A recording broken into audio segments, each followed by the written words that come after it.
하나님이 거룩한 가지 내 이웃을 해보다 같이 우리는 나쁜 세계를 끊어내고 우리 서로 사랑해.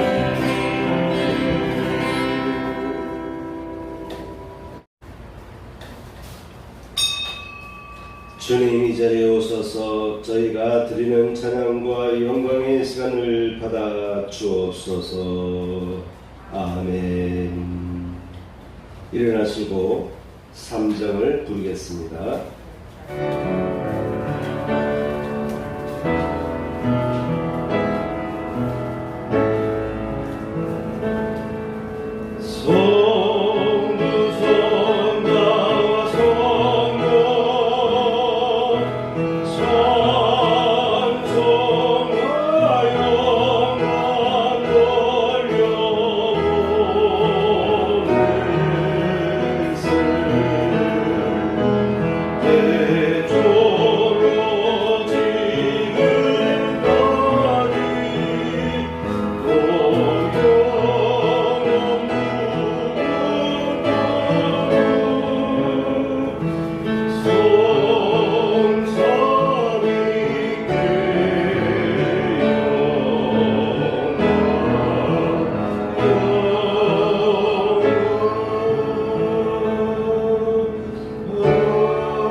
교동문 64번입니다.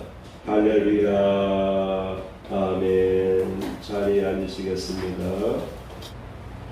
찬송 314장입니다.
354장입니다.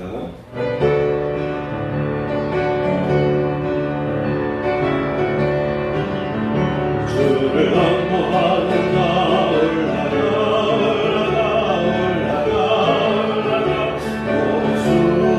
모습이 나지 모두 섬기고 근심 걱정 없이는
성경 말씀을 보겠습니다.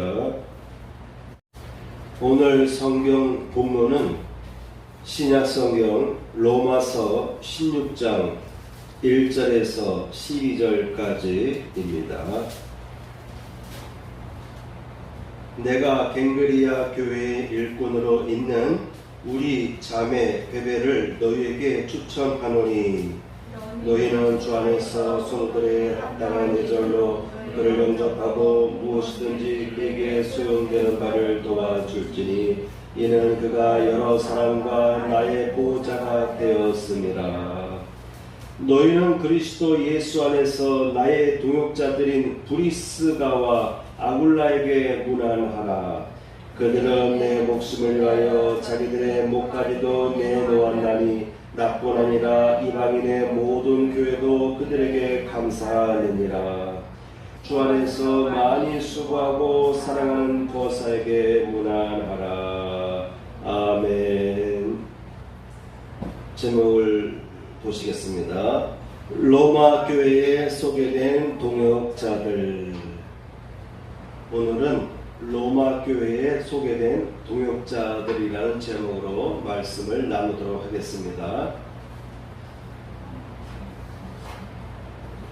오늘날 한국교회를 지탱하고 견인하고 있는 세대는 30년에서 20년 전 시대에 20년, 30년 전에 믿음의 생활을 하였던 아마도 70년대 출생의 사람들, 그 당시에는 젊었죠. 대학생들이고 청년이었는데 70년대 출생한 젊은이들이 교회에 나와서 헌신을 했습니다. 은혜 받고 헌신하고 그러면서 교회마다 젊은이들로 가득 채워진 그런 일들이 있었습니다.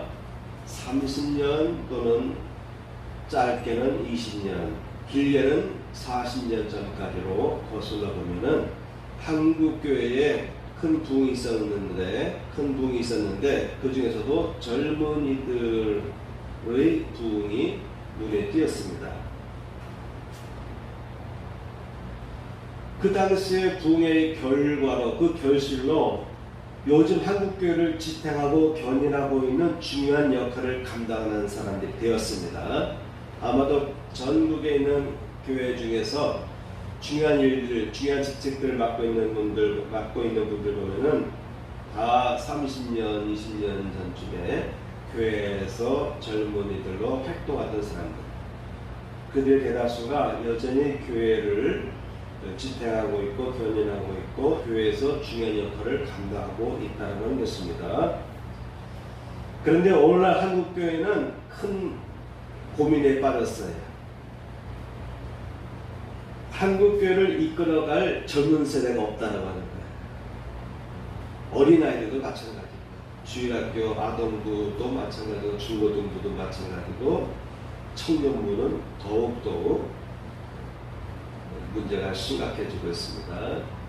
그래서 각 교회마다 젊은이들이 극히 부족한, 젊은이들이 거의 없다시피 할 수도 있고 극히 부족한 그런 교회들의 양상이 전국적으로 펼쳐지고 있다는 것이에요.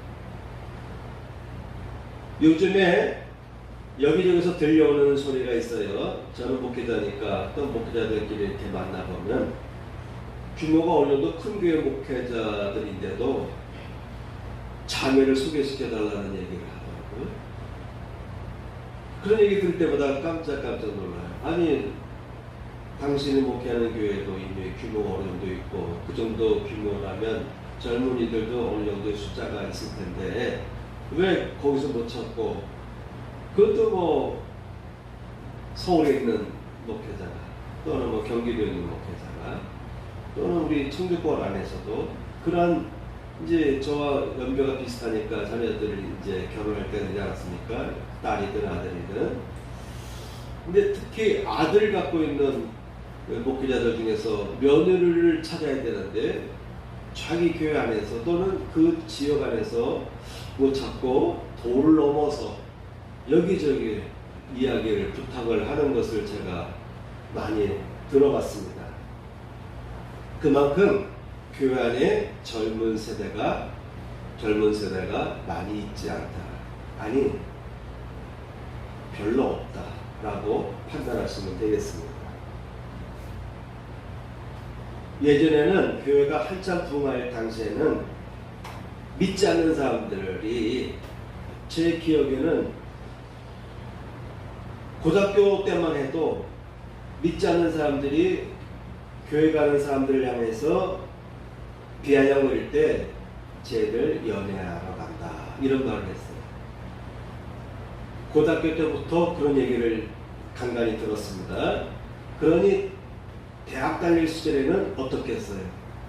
이제는 중년의 어른들도 젊은이들에게 비아냥 거릴 때 쟤들 교회 가서 연애하나 봐 이런 말들을 종종 했어요. 그만큼 교회 안에는 청춘 젊은 남자 여자들이 많았다는 거 아니겠습니까? 또 그 안에서도 이렇게 눈이 맞아서 결혼하는 그런 일들도 많이 있었겠죠. 그래서 그 바깥에서 교회 안 다니는 사람들이 비아냥 거릴 때 그런 말을 자주 해대곤 했습니다. 그런데 요즘에는 이제 그와 반대적인 상황이 됐어요. 믿음이 신실한 딸이든 믿음이 신실한 아들이든 간에 남자 청년이든 간에 그 안에서 믿음의 사람들을 만날 수가 없는 시대가 된 거예요. 그래서 배우자를 만나려면 교회 바깥으로 가야 될 정도로, 여러분 목사님들이나 사모님들이 자녀들의 배우자를 찾는데 그렇게 말할 정도로, 또한 요즘 보니까 안 믿는 분과 믿는 분이 결혼할 일들이 많이 생기고 있습니다. 그만큼 교회 안에 믿음의 자녀들이 거의 없다라고 보는 것이죠. 우리나라의 젊은이들은 지금 심각하게 줄어들고 있어요. 인구적으로, 인구 비율을 볼 때도. 그렇죠? 몇 년 전만 해도 저희 아들들이 군대 갈 때만 해도 계속 밀릴 때였거든요. 근데 어느 날 몇 년 전부터는 이제는 신청하면 바로바로 가는 시대가 되었고, 이제는 군대에 들어갈 수요조차도 부족해서 이제는 벌써 이미 강원도 지역에 일부 부대는 아예 사단 자체가 없어지기도 하고 부대 자체가 없어져서 수십 년 동안 이어져오던 그 지역의 상권이 완전히 무너지는 그런 시대가 됐어요. 앞으로는 더 많은 군인들의 숫자가 줄기 때문에 사단 또는 군단까지 줄일 정도로 우리나라의 현재 인구 상황이 그렇습니다. 젊은이들이 극히 부족한 시대. 더군다나 오늘날 젊은이들은 결혼도 늦게 하고 또 아이를 낳아도 한 명만 낳거나 또 어떤 분들은 아이를 안 낳을 생각하는 그런 젊은 부부들도 있다는 얘기를 들었어요. 그러니 벌써 이미 인구 0.7% 또는 0.6%의 출생률인데 현재 이 젊은이들도 부족해서 이제 군대 숫자를 줄여야 되는 시대가 됐으니 앞으로 어떻겠습니까? 이런 가운데 한국교회의 어떤 믿음의 사람들이 극히 부족한 시대에 우리들은 직면해 있다. 그래서 어떤 분들은 앞으로 10년, 20년 후에 한국교회가 어떻게 될까 염려하는 분들이 있어요. 저 유럽처럼 건물만 있고 교인이 없어서 관광객만 오가는 그런 상황이 오지 않을까, 그러한 염려들 하는 목사님들의 얘기가 종종 들리곤 합니다. 바로 이와 같은 한국교회의 상황 속에서 우리들이 어떠한 신앙생활을 해야 될 것인가를 생각해보는 시간을 가지려고 합니다. 바울이 로마에 있는 교회들에게 편지를 보낸 거예요. 그 내용이 로마서입니다.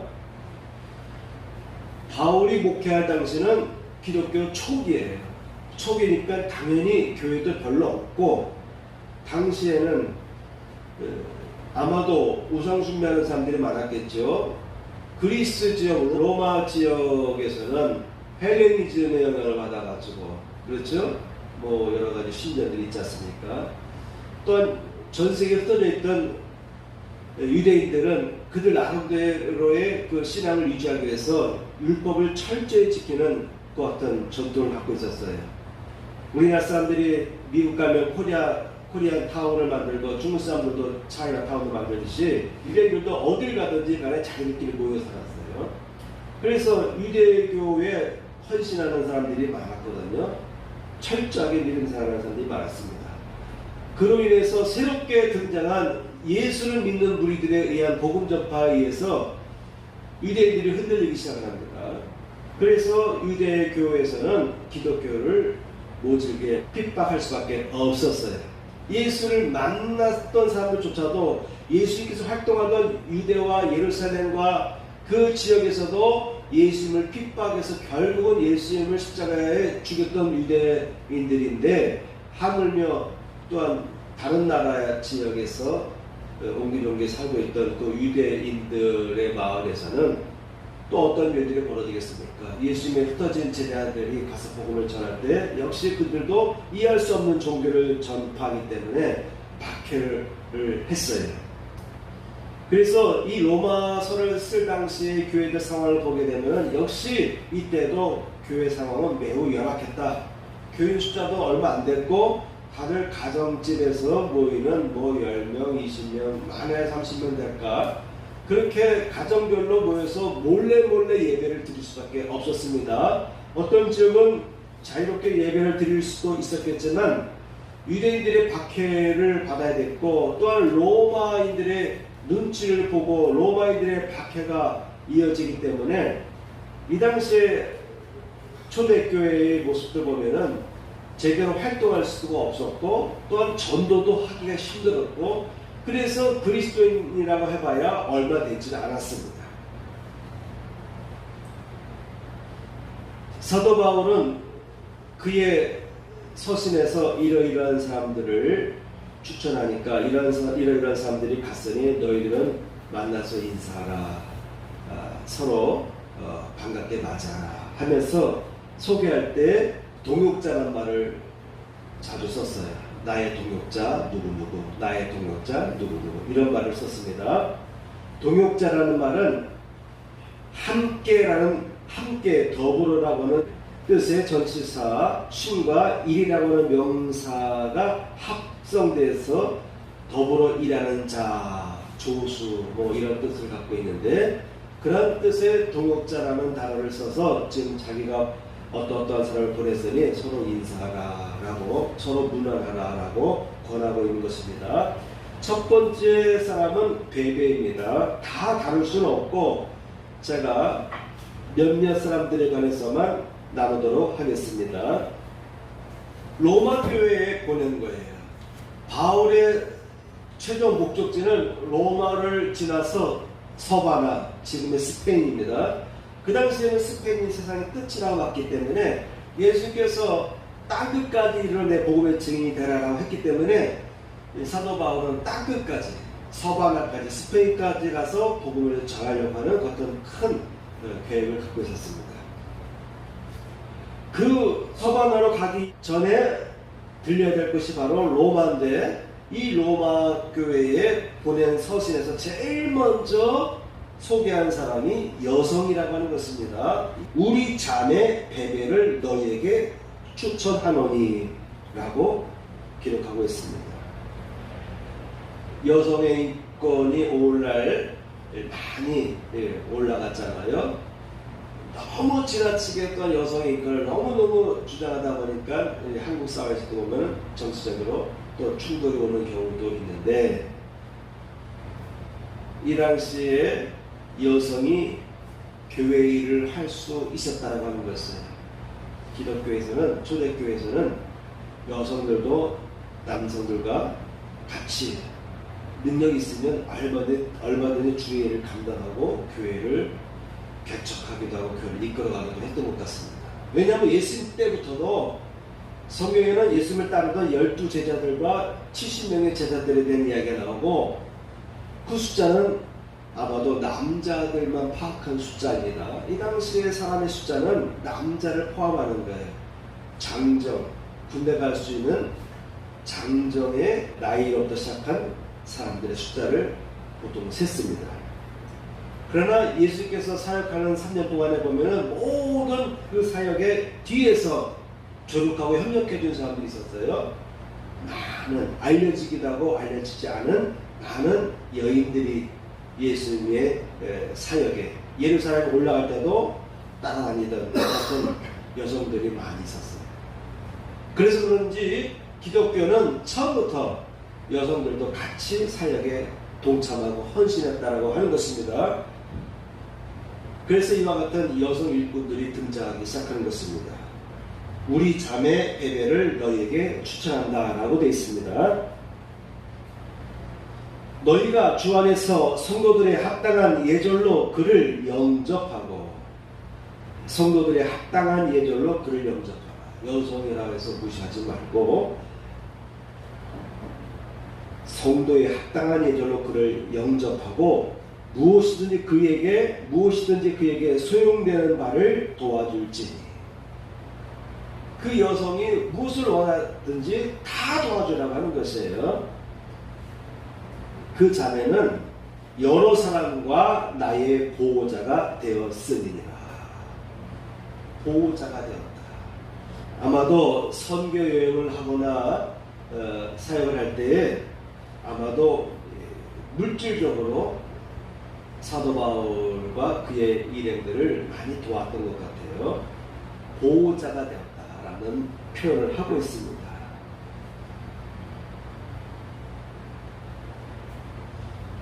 이 여인은 고린도 부근에 있는 겐그리아 지역에 있는 교회의 여집사로 로마서를 로마 교회에 전달한 인물로 추정되고 있습니다. 바울의 로마 서신을 가지고 가서 로마 교회의 교인들에게 전달한 인물로 추정되고 있는 것입니다. 두 번째 인물입니다. 브리스길라와 아굴라입니다. 여기서 나오는 브리스길라는 여성이에요. 아내고 아굴라가 남편입니다. 사도행전에서 처음 등장할 때는 아굴라와 브리스길라 남편 이름이 나오고 그 다음에 부인 이름이 나왔는데, 어느 순간에 갑자기 여성 이름이 앞에 나오고 남성 이름이 뒤로 밀리는 그런 묘사로 기록되고 있는데, 로마서에서조차도 이 부부들을 소개할 때에 여성의 이름이 먼저 나왔어요. 그래서 브리스길라와 아굴라라고 표현하고 있습니다. 나의 동역자들인 브리스가와 아굴라에게 문안하라. 이때쯤이면 브리스길라 이 여성이, 이 아내된 여성이 아마도 많은 사역에 있어서 주변 일들을 뛰어나게 했던 것 같아요. 그래서 소개할 때도 여성 부인의 이름이 먼저 앞서 등장하고 있는 것입니다. 저희는 내 목숨을 위하여 자기의 목이라도 내어 놓았나니. 초대교회 당시에는 목숨을 걸고 신앙생활하는 그러한 시대였습니다. 갑자기 유대인들이 들이닥쳐서 돌팔매질하기도 하고 매질하기도 하고, 또한 로마 사람들에게 또한 핍박을 받을 수도 있지 않습니까? 그런 상황에서 이 부부는 바울과 같이 동역을 하면서 고린도에서 만났어요. 고린도에서 만났는데 그 당시에 이 부부들은 본도 지역에서 쫓겨났습니다. 로마의 황제가 유대인들을 추방했어요. 그래서 이 고린도로 왔는데 여기서 바울을 만납니다. 그런데 마침 이들의 직업은 천막을 만들고 수선하고 하는 그 같은 업이었어요. 근데 서로 뜻이 맞으니까 같이 협력을 하고, 그리고 같이 동거하고, 아마도 같이 같은 지역에서 같은 건물이나 이웃집이나 해서 같이 동거했던 것 같아요. 고린도에서만 바울이 1년 6개월 동안 체류했거든요. 그때 바울과 만나면서 아마도 기독교의 복음을 많이 전수하던 그 같은 인물이 되겠습니다. 그런데 이들이 나중에는 바울을 위해서 목숨을 내어놓을 정도의 긴밀한 헌신과 또한 밀착된 동역 의식을 가지고 그들이 봉사했다고 하는 것입니다. 나뿐만 아니라 이방인의 모든 교회도 저에게 감사하느니라. 이방 교회들, 초창기에는 유대인들을 대상으로 복음을 전했어요. 그래서 예수님도 그랬고 제자들도 그랬고, 그들이 전도할 때는 항상 안식일 날에 회당에 가서 강연을 했던 것이죠. 유대인들을 전도하기 위해서. 그러다가 박해를 받으면서 점점 이방인들에게도 복음을 전하기 시작한 거예요. 특히 바울 사도에 의해서 이방인 선교를 시작하기 시작합니다. 다른 제자들도 이방인들을 전도했지만 대표적으로 사도 바울이 이방인들을 향한 복음을 열심히 전하고 했습니다. 그래서 이방인의 교회도 저들 부부에게 감사합니다. 내용은 뭔지 모르겠어요. 내용은 뭔지 모르겠지만은 내 목숨을 위하여 자기의 목이라도 내어놓았나니 나뿐 아니라 이방인의 모든 교회도 저에게 감사합니다.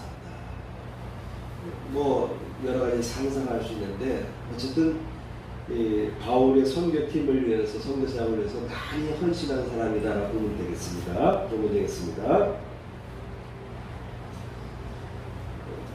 나중에는 이분이 단독적으로도 목회 사역을 할 수 있는 것 같은 여력이 생깁니다. 능력이 생깁니다.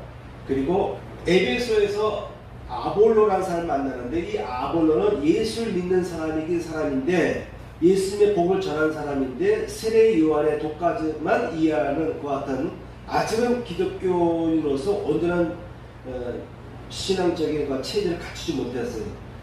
그런데 이분이 성경 말씀 구약성경에 능통했습니다. 그래서 유대인들을 전도하는데 뛰어난 언변이 있었어요. 그런데 이분이 아직은 기독교적인 온전한 말씀 체제를 이해하지 못해서 이 브리스가와 아굴라 부부가 이 아볼로를 불러서 자세히 말씀을 풀어 설명합니다. 그로 인해서 아마도 이 아볼로로 인해서 유대인에 대한 선교가 더욱더 쉬워지는 일들이 생겼습니다. 이 정도로 이 부부는 다른 사람을 가르칠 정도로 복음 전하는 아볼로라는 사람을 말씀을 풀어서 예수의 도를 자세히 설명할 수 있을 정도의 단계까지 갔다. 아마도 이 여성이 이 말씀을 전하는 데 있어서 뛰어났던 것 같아요. 이 사람들 중에도 보면은 사색하거나 설명하거나 논리를 전개할 때 뛰어난 사람들이 있어요. 아마도 이 부인이었던 브리스길라 또한 이 아굴라의 두 사람들은 말씀에 대해서 조회가 사도 바울을 통해서 철저히 잘 교육받았던 사람인 것 같습니다. 세 번째는 에베네도라는 사람이 나옵니다. 본문 5절 보면 아시아에서 처음 익은 열매다라고 사도 바울이 묘사하고 있습니다.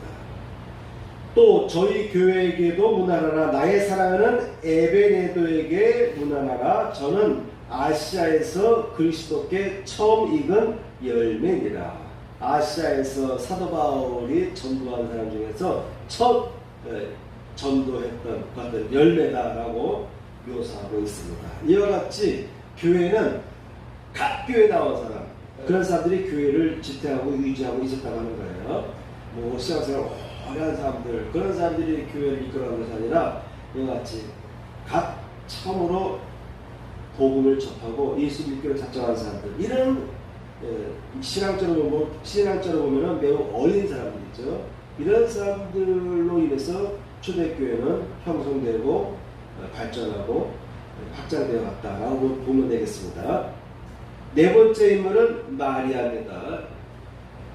아마도 이 마리아라는 이름이 예수님 당시나 그 이후에도 많았던 것 같아요.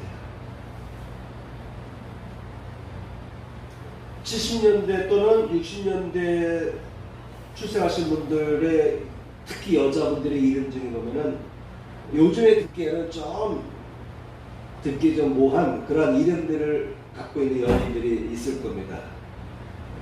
그 당시에는 어떻게 해서 그렇게 부모님들이 이름을 줬는지 모르지만 시간이 지나고 나 보니까 그 이름이 좀 듣기 좀 촌스럽기도 하고 너무 흔해 빠진 이름이 있기도 하고 그래서 이름을 개명하는 분들이 많이 있는데 이 당시에는 마리아라는 이름이 흔했어요. 그래서 예수님을 따라다니던 사람들의 그 여인들의 대부분에 보면 마리아가 있습니다. 같은 마리아가 아니에요. 정확한 어떤 마리아인지는 모르겠어요. 어쨌든 마리아라는 이름만 묘사되어 있는데 너희를 위하여 많이 수고한 마리아에게 문안하라. 너희를 위하여 많이 수고한, 이 말은 뭡니까? 로마 교회에서 헌신했던 사람입니다. 로마 교인들에게 로마 교회에 속해서 로마 교회 안에서 열심히 많이 수고했던 사람인데 아마도 이분이 로마 교회를 떠났다가 다시 로마 교회로 들어갔던 것 같아요. 그래서 너희를 위하여 많이 수고한 마리아에게 문안하라. 이와 같이 교회 안에도 보면은 많은 인물들, 남성이든 여성이든 교회 안에서 보면은 많이 수고한 사람들이 있었다고 하고 있습니다. 다섯 번째, 안드로니고와 유니아라는 사람이 나오고 있습니다. 내 친척이요 나와 함께 갇혔던 안드로니고와 유니아에게 문안하라. 사도 바울이 복음 전도하다가 갇혔을 때에 그때 같이 갇혔던 동행하던 인물들이 있었습니다. 저희는 사도에게 유명히 여김을 받고 또한 나보다 먼저 그리스도 안에 있는 자라. 사도 바울보다 먼저 예수 믿은 사람이에요. 근데 이분들은 사도에게 유명히 여김을 받는 사람이다. 그러니까 어떤 교회에서 열심히 일을 했는데 너무나도 모범적이고 헌신하다 보니까 그 사도들이, 그 지역의 목회자들이, 장로나 사도나 목사님들이 다른 지역에 있는 목회자들과 얘기할 때 우리 교회는 이런 자매가 있어 라고 설명할 수도 있고, 또한 그 두 교회가 서로 연합해서 어떤 행사할 수도 있죠. 그때마다 그 교회의 그 지도자들에게 볼 때 아주 뛰어난 헌신자로 여겨질 수도 있겠고요. 또 어떤 교회의 목회자를 통해서 부탁을 받고 왕래를 했을 때에, 또한 일정한 교회에 가서 봉사했을 때에 많은 사람들에게, 특히 사도들에게 볼 때는 아마 뭔가 뛰어난 부분이 있었으니까 사도에게 유명히 여김을 받았다라고 묘사하고 있는 것입니다. 여러분 신앙생활 하더라도 있었는지 없었는지 이 존재로 살아가지 마시기 바랍니다. 뭔가 특출한 것이 사람의 눈에도 드러나는 사람들이 있어요. 그런 사람들이 초대교회를 끌고 이어갔다라고 여러분 보시면 되겠습니다. 여섯 번째는 친척들이 나옵니다. 내 친척이요 나와 함께 갇혔던 안드로니고와. 16장 11절도 보면 내 친척 헤로디온에게 문하라 라고 되어 있습니다. 사도 바울이 로마서에서 유독 여러 사람들을 묘사하는데 자신의 친척이라고 묘사하고 있어요. 여러분, 원래 전도라고 하는 것은 가정에서, 자기 집에서 전도 사역이 일어나야 됩니다. 여러분의 집안에서. 나로 인해서, 처음에 내가 신앙생활했지만 나로 인해서 나의 남편이, 나의 부인이, 또한 나의 어머님이, 나의 시부모님들이 예수 믿게 되고, 또한 주변 사람들이, 친척들이 예수 믿게 되는 일들이 초대교회의 특징이었습니다. 한국 교회도 부흥할 때는 그와 같은 유형으로, 그와 같은 형태로 교회가 부흥하기 시작했어요. 그래서 아는 사람부터, 친척부터, 그 집안부터 복음이 전파되기 시작했다는 하는 것입니다. 7번째, 루포라는 사람이 나옵니다. 루포라는 사람이 나옵니다. 13절, 주 안에서 택하심을 입은 루포와 그 어머니에게 문하라. 그 어머니는 곧 내 어머니니라. 성경 읽을 때 좀 난해한 부분들이 있습니다. 어떤 사람에게는 저는 나의 아들이다, 디모데 보고도 나의 아들이다 라고 말합니다. 그런데 사도 바울은 결혼 안 하고 살았잖아요. 그렇죠? 마지막에 순교했고, 그러니까 사도 바울에게 아들이 있을 수가 없죠. 이 당시에는 깊은 돈독한 관계, 복음적으로 또 내가 어떤 사람을 전도했거나 어떤 사람을 교육시켜서 그 사람이 훌륭한 인물이 되었을 때 그 사람을 나의 아들로 인정하는, 나의 아들로 부르기도 하고 사람들에게 소개하기도 하는 그러한 풍습들이 있었어요. 로마 황제들도 마찬가지죠. 그렇죠? 자기의 친혈통으로 자기의 그 황제의 권위를 넘겨준 것이 아니라 자기가 볼 때 이 사람을 황제로 세워냈다, 이 사람은 황제로서의 능력이 있겠다라고 생각하면 자기 자식에게 황제의 위를 넘기지 않고 다른 사람에게 넘기잖아요. 자기의 양자로 삼잖아요. 그죠? 그래서 아들이다, 어머니다라는 표현은 친어머니라기보다도, 친아들이라기보다도 그 어떤 긴밀한 돈독한 관계에서 어머니 같은 존재, 교회도 오면 나이가 좀 많은 분들이 있잖아요. 그렇죠? 그런 분들이 마치 어머니같이 이렇게 도와주고 헌신했던 사람들이 있었을 것이다. 근데 이 루포라는 사람은 복음서에도 나옵니다. 마태복음 27장 32절 보면 예수님께서 십자가를 짊어지고 갈 때에 시몬이라고 하는 구레네 사람을 만나매 그를 억지로 같이 가게 하여 예수의 십자가를 지웠더라. 예수님이 너무 십자가 짊어지고 갈 때 힘들어하니까 자꾸 넘어지고 하니까 로마 병정이 지나가던 사람을 붙잡아가지고 대신 십자가를 져라. 이 사람이 누구냐면 시몬인데 구레네 사람이다라고 성경에 기록되어 있습니다. 마가복음에는 루포의 아비인 구레네 사람 시몬이 시골로서 와서 지나가는데 저희가 그를 억지로 같이 가게 하여 예수의 십자가를 지웠다라고 되어 있어요. 그러니까 이 루포는 그의 아버지는 구레네 사람 시몬인데 바로 그분이 예수의 십자가를 얼떨결에 구경하다가 로마 병정이 시켜가지고 십자가를 짊어지고 갔던 사람이다 라고 보면 되겠습니다. 이 루포가 바울 사도와 함께 동역하고 있는 것입니다. 아벨리라는 사람이 나옵니다. 10절, 그리스도 안에서 인정을 받은 아벨리에게 문하라. 아리스토블로의 권석에게 문하라 라고 되어 있는데 그리스도 안에서 인정함을 받은 아벨레라고 되어 있습니다. 교회 다니더라도 신앙생활 하더라도요, 제대로 된 신앙은 점점점 시간이 흐를수록 알곡이 되어지는 거죠. 그죠? 알곡. 제가 밭에서 이번에 농사 짓다 보니까 토마토가 이렇게 자라는데 노란 색깔과 빨간 색깔 나는 두 가지를 심었어요. 근데 태풍이 오고 비가 막 오면 떨어질 것 같아서 따고 싶어요. 왜냐하면 비가 오면 떨어지니까. 근데 좀 더 며칠 지나야 제대로 익을 것 같아요. 그런데 걱정될 때는요, 아직은 덜 익어도 딸 때가 있어요. 근데 며칠 지나고 나서 가보면요, 토마토도 배가 터지는 일이 있어요. 왜 그러냐면 비가 많이 오면 수분이 많아져서 뿌리에서 수분을 너무 많이 흡수해가지고 이 토마토, 방울토마토도 포도도 마찬가지입니다. 수분을 너무 많이 갑자기 흡수하게 되면 아래에 터진대요. 그래서 어떤 농부는 비가 많이 온다라고 하면은 아직 좀만 더 있으면 이 포도 송이가 더 크게 맺힐 텐데 비가 오면 순간적으로 비가 많이 오게 되면은 이 포도 알갱이들이 터진대요. 그럼 상품 가치가 완전히 없어지는 거예요. 그래서 아직 덜 익어도 미리 태풍이 오거나 비가 많이 온다 할 때 미리 따는 사람들이 있어요. 그러한 농부들이 있다라고 합니다. 곡식도 익어가면서요, 서서히 익어갑니다. 햇빛도 받아야 됩니다. 그렇죠? 그래서 그리스도 안에서 인정을 받는 단계까지 가요. 처음에는 어린아이예요. 처음에는 유아기 상태예요. 아무것도 몰라요. 그래서 누군가가 젖을 줘서 젖을 먹고 자라고 키워다니는 그 같은 신앙 단계에 있다가 어느덧 밥알도 씹어 먹을 수 있는 단계가 되고, 이런 유년 단계를 거치고 또한 초등 단계를 거치고 중고등학교 거치고 청년 단계를 거쳐가면서 신앙이 차곡차곡 자라는 것이거든요. 신앙생활을 하면서 이왕이면 그리스도 안에서 인정을 받는 성도로 살아가시기를 축복합니다. 아멘.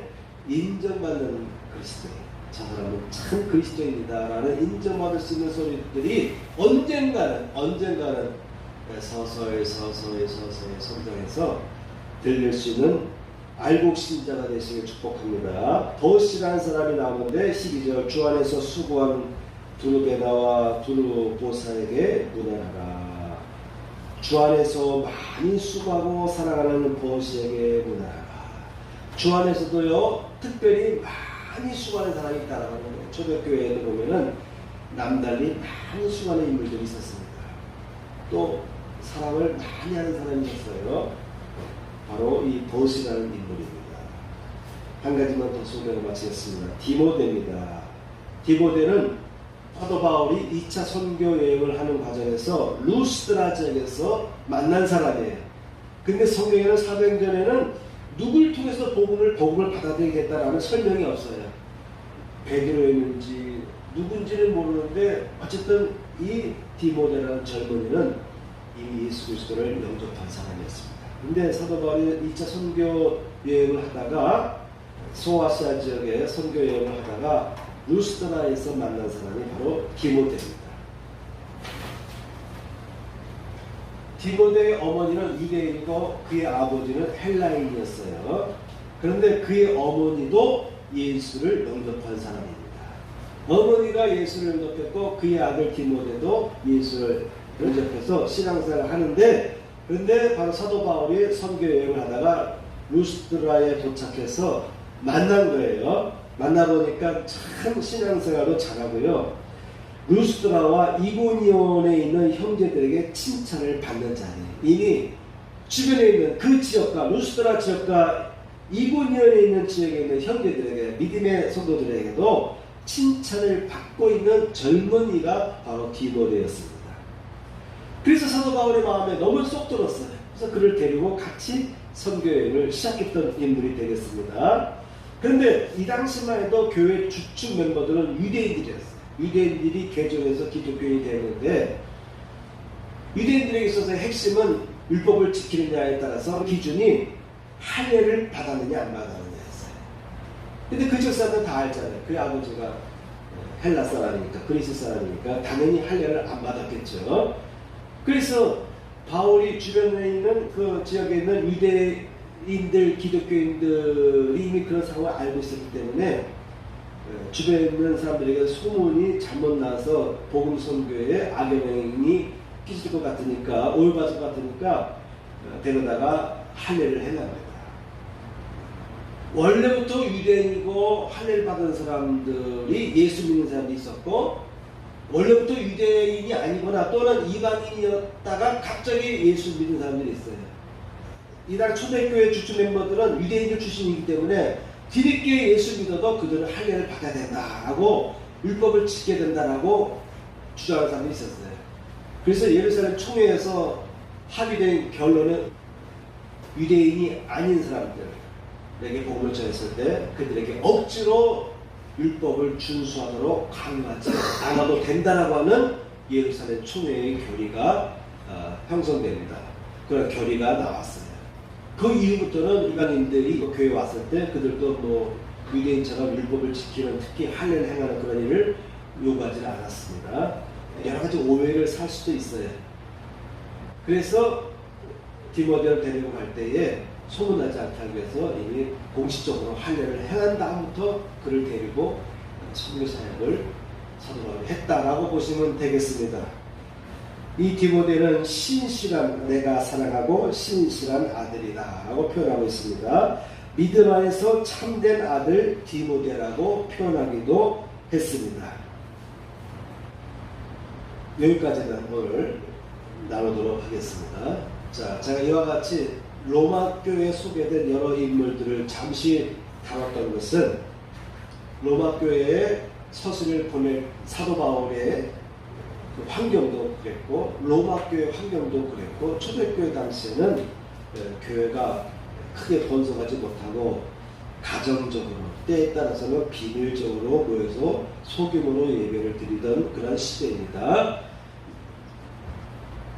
유대인들로부터 종교적인 오해를 받아서 모함을 받기도 해서 핍박을 받기도 하는 그런 시대에 그때 나름대로의 지혜를 가지고 교회를 섬겼는데, 그런 사람들의 그 인물들 보니까 자매든 젊은이든 간에 열심히 신실하게 사랑을 가지고 많이 수고하면서 봉사한 사람들이 있었다. 그런 사람들에 의해서 초대교회가 한 교회 개척되고 늘어나고 교회가 확장되기 시작했다는 건데요. 불과 로마의 박해가 끝나기까지 한 300년 가까이 박해 중에서도 로마에 있던 기독교인들, 또한 소아시아 쪽에 있던 기독교인들, 또한 유럽으로 확장되어 갔던 기독교인들, 또한 러시아 쪽으로, 이집트 쪽으로 확산되어 갔던 많은 교회들은 이와 같은 어려운 가운데서도 소수의 사람들, 요즘 말로 말하는 창조적인 소수라고 말하는데, 이 창조적인 소수의 젊은이들, 그리스도인들이 교회에 한 사람 들어와서 그들이 교회를 견인하고 교회를 확장시키고 교회를 부흥시키는 데에 중요한 일들을 감당했다. 따라서 서두에 말했던 것처럼 한국교회, 현재의 한국교회의 아무런 현실 속에서도 제대로 된 믿음의 사람들이, 소수의 사람들이, 창조적인 소수의 믿음의 사람들, 청년, 남녀들이 한 사람씩 곳곳에서 그래도 잘난 사람들이 있을 것입니다.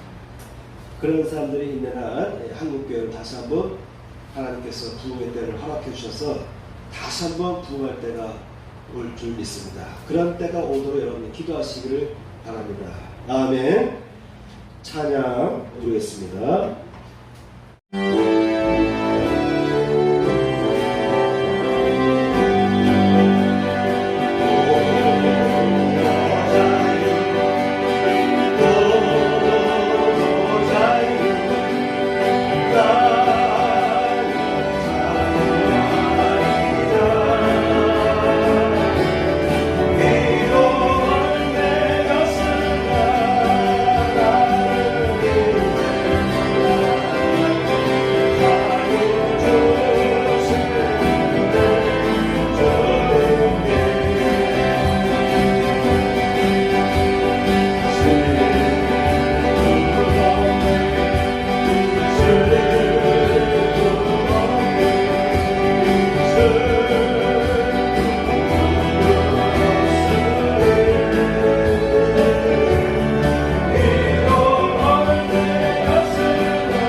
주님은 나의 죄를 속하기 위하여 십자가에서 대신 죽으셨습니다. 주여 내 죄가 사하여졌습니다. 주님은 채찍에 맞으셨습니다. 제가 치료를 받았습니다. 아멘. 가슴에 손을 얹고 호흡 기도를 드리도록 하겠습니다. 할렐루야. 살아계신 하나님 아버지 감사합니다. 오늘도 하나님 앞에 귀한 예물들이 봉헌되었습니다. 하나님 앞에 드린 11주 예물을 기억해 주시고 그의 가정과 그의 손길에 11주에 복임하게 해주시고 감사 예물로 줄 예물로 하나님 앞에 봉헌한 귀한 영혼들 주여 은혜 위에 은혜를 더하여 주옵소서. 이제는 우리 구주 예수 그리스도의 은혜와 하나님 아버지의 극진하신 사랑과 성령님의 감동남아 역사하시니 이전에 참여한 성도들 위해 함께 하시기를 축복하옵나이다. 아멘.